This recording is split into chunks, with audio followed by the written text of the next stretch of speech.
Okay then, welcome back. So my name is Lily May and this is my knitting channel. I am about to move and all of my stuff is about to be packed up and I really have not had a lot of time to work on much of my projects at the minute. I've made a bit of progress on the Winnie sweater, but my other things I've barely touched. So instead of doing a video about what I'm making, I thought it would be fun to look at what I'm going to make once I've actually got a bit more time, once I've moved into my new place. So my yarn stash is never really that massive. I don't like to hoard lots of like yarn with no plan because it really stresses me out, and also as a student I just don't have the space, the storage, the energy to like have all that to think about. And so if I am buying, I'm usually buying for a specific project, and I'm pretty good on making good on that promise and then making said project with the yarn, and if not then finding like an alternative pattern. But I like to knit through my stash before I go out and buy more things, which has not been the case recently because, as I said, I'm moving and I wanted to kind of do a final sweep of things in Oxford before I leave, because there are two very lovely wool shops that I frequent often, which is the Wool Hound, which is in the Covered Market, and the Oxford Yarn Store. And so before I left I did get a couple of little extra bits because I had rewards to use up, but also, you know, as a final kind of goodbye I could treat myself and have a day out. So the first thing I've got, you can see, I am sorry if you're a person who hates the organza bags. I don't often order from Wool Warehouse, but when I have I always keep the bags, and I've had a couple of people donate their bags to me, and so I do love these bags, so just don't listen too closely or focus too hard on the bags if they freak you out. So I have got a combination of the Kremke Soul Wool Silk Kid in shade 06003, and I've also got the Sirdar Snuggly Cashmere Merino Silk. The yarn for the Sirdar Snuggly Cashmere Merino Silk is Snow Queen shade 302, and I've got 3 balls of the like fingering weight, and then I've got 2 balls of the Mohair, and I'm going to use them in combination. I did a gauge swatch somewhere, but I'm going to use them in combination to make the Augustins like cable top. I think it's Augustins Cables 5 maybe, but can't remember off the top of my head. But I saw it and I was like, oh my god, that would be such a good like autumn winter transition piece, because also I then made the mist sleeves by Garn Slicked, and so I think the combination of those two together would make such a cute set. But I am going to finish my Cry to the Top. I really want to finish my Cry to the Top before I cast this on, because this is going to be a different challenge, and it's still a 3mm bottom up top, but obviously it's cabled instead of the twisted ribbon stitches, so I'm not sure which I'm going to struggle more with, but I don't want to have both on the go at the same time. So I'm thinking I'm going to try and finish my Cry to the Top before I cast on this, but it will be absolutely lovely to have in my wardrobe. And you can also see, so if you can hear rustling, there's like so many pieces of these paper, but you can see they are tonally kind of a bit different. I'm not sure how well it shows, but the Mohair is like a couple of shades more creamy than this. This is a bit more white than I would like, which is why I'm going to hold it with the Mohair to hopefully kind of darken it down a little bit. And when I made the mist sleeves, I did that in 3 strands of Knitting for Olive silk mohair, and I chose specifically to do 2 lighter shades and then 1 slightly creamier shade to kind of give a similar effect, so I could wear them both together. And I did gauge swatch for this top. I didn't gauge swatch for the mist sleeves, but when I put the kind of gauge swatches together they worked perfectly, so I think it will work out okay. That is my first August or autumn cast on potentially. This next one is absolutely massive. It's going to be a hell of a lot of work, but I have been planning to make this for probably a year now, because I remember mentioning it in one of the first social stitches I went to, and it's been one that I've been saying that I will make, but I kind of missed my chance at Christmas, and then I've not wanted to cast on like a chunky sweater in summer. So this will be a winter or autumn cast on, I think. And this is going to be the Ovis sweater by Saskie & Co, which I think was formerly the Petite Knitter. So this is going to be done in all Knitting for Olive heavy merino. I think every like colourwork jumper I've seen done with just the heavy merino is so beautiful, and the stitch definition looks great. People who have worn sweaters with the heavy merino yarn, the wear looks fantastic on them, and I've just wanted to do like a nice big project. I've done a couple of small projects with the like just fingering weight merino, but I really wanted to try the heavy merino to see how it works. And this pattern is just adorable. I mean, being a Welsh person, anything with sheep on it I'm immediately sold, but the colourwork is just so pretty, and there's lots of opportunities for different colours to come through. It's probably a good project for scrap yarn. So essentially, if you haven't seen what the jumper looks like, it's kind of, you've got your base colour, which is obviously the colour of the body and the sleeves, and then there's kind of a zigzag kind of yoke, which almost looks like snowfall, and then you have kind of little rows of sheep, flowers, plants, going around in a circular yoke. So this is going to be my colour of the base of the jumper, again keeping with the pink. I mean, I was definitely in an era where I had no pink, and that was a problem, and so now I think I've kind of overdone it and everything is pink. But this is, yeah, the Knitting for Olive heavy merino in the shade Rose Clay, which is just so beautiful. It's a really nice neutral pink. And then for kind of over the shoulders, the like snowfall colour, I don't want to go for a bright white because the colours I think are so natural with Knitting for Olive, and so I went for more of kind of a creamy colour. It may not look like there's that much difference, but I'm pretty confident that once it's knit up, the effect will still be kind of there.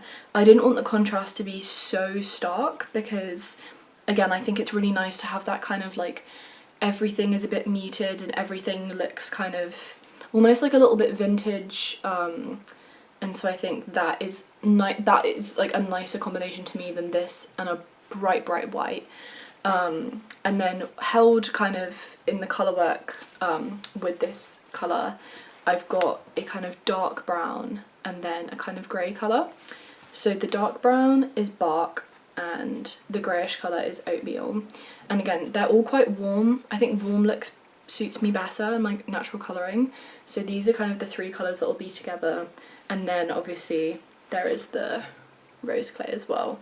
So I just think all together they look so nice, and I actually got them, I got like a random amount of each colour. I got one ball of the three contrast colours, two balls of the kind of this creamy colour which is powder, and then like I didn't really do anything. I only had one ball of the Rose Clay, and I didn't really know what I wanted to make with it, but I bought it at Beautiful Knitters because I saw it and was like, oh my gosh, this is so beautiful, I just have to pick it up. And then yeah, I didn't really have a plan, which is not ideal, so ended up getting some more of the Rose Clay heavy merino and a couple more balls of the powder as well, just so that there was enough to kind of cover both bases. And now I have the full sweater quantity. However, it is so many balls of yarn. I mean, this bag is, I don't know if I'm gonna actually use all of it, because every time I knit a pattern I always have yarn left over. I'm quite a short person, and especially as I've got like a bigger bust and then I'm shorter, it means that often I'm knitting the lengths a lot shorter than the yarn recommends, and even when I do smaller sizes I feel like I've always got yarn left over. So I don't know what that's about, but yeah, I'm sure there will be some leftovers from this, but I'm excited. Let me know what you do with your heavy merino scraps if you've used this yarn before, because I don't really know what else it would be good for, and it seems like too nice of a yarn to waste. So if you've got any experience using the heavy merino, please let me know what I can do with the scrap. Okay, this next project is something I'm really excited about, and I've been wanting to cast it on, but I really hate, is it like Judy's magic cast on? I can't remember what it's called, but it's when you cast on with 2 sets of like wires and needles, and then you kind of work on both sides. I don't know. I know that there's like a video at the start of the pattern, I think attached by Petite Knit, which is a fantastic resource to use, but I also don't have the bandwidth to sit and like watch the videos and go through it and make sure that I know what I'm doing before I cast it on. I kind of just, recently I've just been so busy, and I'm obviously coming to the end of the academic year and then about to start a new one, so it's kind of intense having to sit and do a technique I'm not very confident with. So this one has been put on the back burner, but it's one where I think the process will be fine once I've started, but I want the finished garment so badly. So this is the gauge swatch that I've got. The pattern is the Elisabeth blouse, which I'm sure everyone knows. I feel like I've seen so many navy jumpers and navy sweatshirts, pullovers, like this. Obviously the Elisabeth blouse, if you don't know, is kind of a collared jumper with a v-neck, and I just think it's so classy, so nice, such a good basic to have. Like, I feel like regardless of what the fashion is at the time, it's going to be one that kind of works.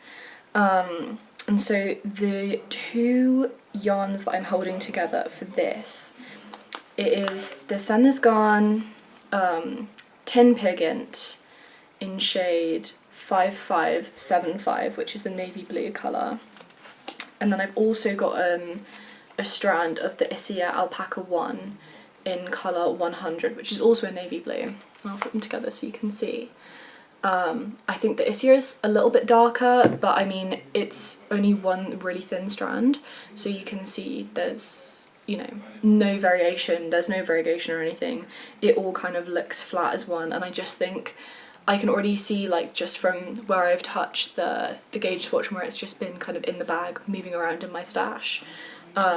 It's got really nice coverage, but also if I hold it up to the light you can see that there's still like a good amount of airflow, which I really like. I don't particularly like garments which are really, really dense, because I just feel like there's no penetration through and it kind of just keeps everything in. And I know that also depends on the fibre you're using, but I just think as something to put over in the daytime, I think this would be such a nice fabric. It feels really nice on the skin. I know in the last video I'd mentioned about having sensitivity potentially to wool, but I think I love alpaca a lot and it's really soft, and so holding it like close to my neck and things like that feels fine, but also it's a v-neck, so it kind of cuts away from those areas where you're more likely to have sensitivity, and essentially it's just your body and your arms which are kind of covered. So I think this is going to be a really nice one to have just in the wardrobe. But yeah, I think it's probably going to be more of a piece that I enjoy the finished product rather than necessarily like loving the knitting process. I could be wrong, but yeah, I mean I've never done a Petite Knit garment per se. Like I've done the Sunday socks, which is like an accessory. It's not really, you know, like I've never done a jumper or a top or anything that I can remember. I don't think I have. So I'm not really fully, I don't really know fully what her kind of go-to techniques are, or what her writing style is fully like. So I'm intrigued to see. I mean, everyone always raves about what a fantastic, you know, pattern writer she is. And so I'm very excited to give it a go, but also I don't really know what I'm in for. And I think that there's a few designers who I kind of go back to again and again, and once you know their style you kind of know what you're doing. They often go back for similar techniques, and so I don't know if this is going to be a bit of a challenge, which I think is why I've been mentally putting it off, because again there's no real problem, there's no real thing stopping me from doing it, and I really want the final product. But yeah, I just need to finish the things on my needles right now, and then this will be kind of an imminent knit for sure. I've actually just gone through the next 3 things I have to show, or the next 2 things I have to show, sorry, are also Petite Knit patterns. So we're finishing on Petite Knit. which, yeah, I've never really done any of her patterns, so it'll be a new experience. But I've got 2 balls of the Tynn Gynt, and I'm going to do the penny gloves, and maybe if I've got any left over, like a really tiny scarf. I'm not quite sure what the yarn quantities are. I don't know why I bought 2. I don't know if I can get 1 pair out of 1 ball. I'm also going to hold it with a strand of mohair because I've got a little bag of kind of leftover mohair from other projects. I've got a ball spare of the Knitting for Olive, and I think that would work really nicely with this kind of oatmeal-y colour. The colour is 2650, and it's got really, if I just get this off, it's got a really light variegation. There's kind of some pink, it's quite warm. Again, everything I go for is kind of warm. I don't tend to go for greys. I usually opt more for like creams or whites, but I thought this was like a really nice kind of greyish colour. It was a bit warmer, which suits my skin tone a lot more, and so I thought that'd be a good knit. And then, yeah, if I can squeeze something else to go with it, maybe like the penny gloves and then like a headband or something could be cute for the winter when I'm going on a run. But yeah, I think this will just be like a quick, I just need something to throw in my bag on my way to uni kind of situation, because I do like an hour of study and then I'll treat myself to 15 minutes of knitting and so you don't really want something where you're gonna have to sit down and really concentrate and look at the pattern. And I mean, I've not looked at the penny gloves pattern, but I'm pretty sure it's just a tube with a thumb, which is just another tube.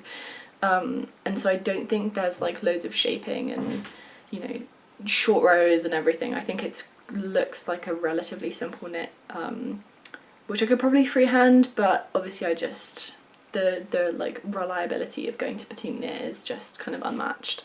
So yeah, I've got 2 balls of them, and that'll be a really cute autumn process knit, like just because it's quick and easy and chuck in my bag, but also the product will be really nice as well. So finally, the last thing I'm looking to make is an Olga jacket, which is again a Petite Knit pattern. I have seen lots of these in quite vibrant colours, so I've seen pink and red, I've seen lots of green and pink, I've seen like black and white, blue and red, like all of those kinds of combinations, which are lovely. But when I went to the Woolhound, I had a like reward that I had to use up before I go, and I saw these 2 shades of the BC Garn Loch Lomond, which I just thought they were so nice together, and both of them have got these different flecks of colours. So this one is a dark brown with blue flecks, and this is a really pale brown with like orangey flecks. The shades are colour 19 and this is colour 7. And I just thought it looked really nice. I thought they'd go really well together. I wanted something, it's really soft, so I did want something which was going to be nice to just wear on my skin. A lot of the buildings at uni get very cold in the winter, and so I just, you know, I've got a couple of layering pieces, but I wanted something kind of like thick and bulky I can just kind of chuck over. But when I looked at a lot of people's pattern notes on Ravelry, a lot of people said they struggled to meet gauge. I mean, I think it claims an 18 stitch gauge, and lots of people have been getting up to 23 stitch gauge using this on its own.